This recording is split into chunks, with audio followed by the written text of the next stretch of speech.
They're going to Pitt. The Tigers are laying 10. They're minus 350 on the money line. The Panthers are plus 270. Your total is 54.5. We've got Clemson. We've got SMU leading the way. Pittsburgh still, I believe, has a shot, but they've lost 2 straight now. Got donkey stomped by SMU. Lost to UVA last week. That's a bad loss. So are the Tigers going to cover the number here? My gut tells me that maybe Pitt has folded. Folded may be a strong word, but after that huge loss to SMU, it just took the gas out of those guys.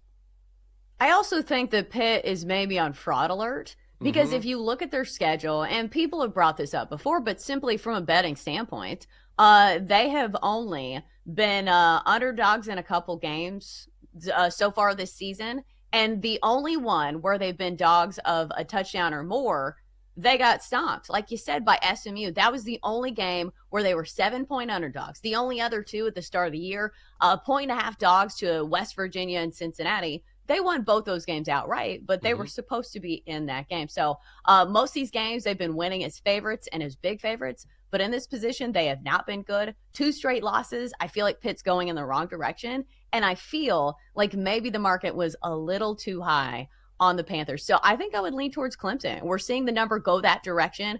This was 9, I believe. Now it looks like it's 10. So, yeah, I would lean towards Clemson here. Yeah, when you look at their schedule, it's not impressive. And I think fraud is maybe the right way to put it. Okay, you beat Kent State. You squeaked by Cincinnati. You beat West Virginia, Youngstown State, North Carolina, 2-point win over Cal. Then you beat Syracuse. Like, they played no one. Then they play SMU. They get beat 48-25. Then they lose by 5 to Virginia. And sometimes I hate throwing that out like, oh, who have you played? Who have you played? Because then you can look at a team and say, you might not have played anyone, but also you've looked great. Like Indiana is an example of a team that hasn't really played anyone. And I know they won by 5 points over the weekend, but before that game, they've been beating teams by an average of 33 points. Pittsburgh had kind of been getting by, so I'm kind of like you. Oh, Dabo, I guess they let him back in the state, after he was denied the ability to vote. How did that turn out on last Friday? I need to look that up.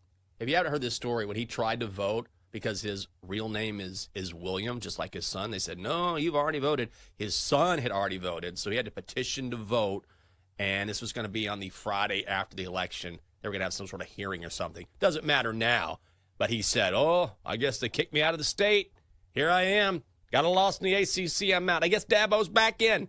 Then again, he's going to Pittsburgh. Maybe he's not back in. But I feel like Clemson can make a statement here in the ACC. Still very much in contention for a conference title. And I'm like you. I just don't believe in Pitt. And now I feel like this is a situation where Pitt, after a great start to the season and being great against the number, is going to slowly start to fall.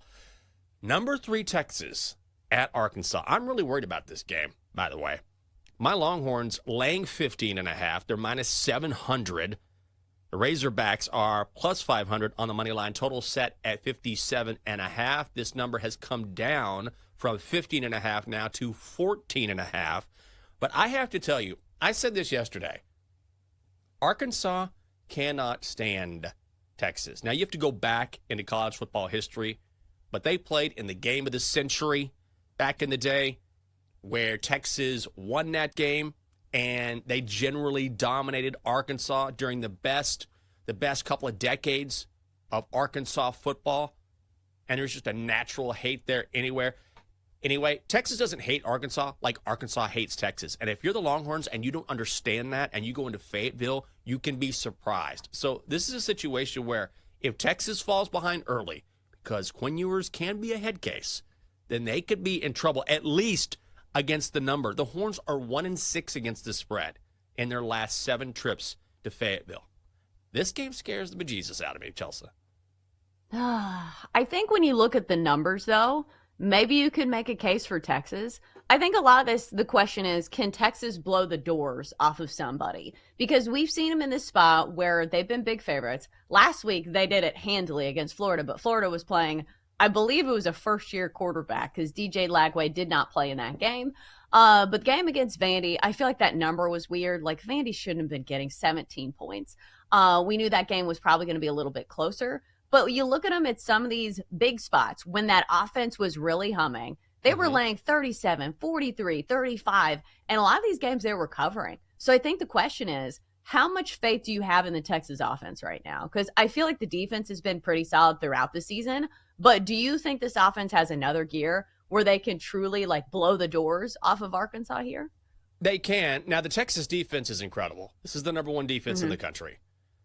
The Texas offense, it's really interesting. They got Isaiah Bond back, and he's just an absolute speed demon. He's a transfer from Alabama, and he just adds a different dimension to this offense.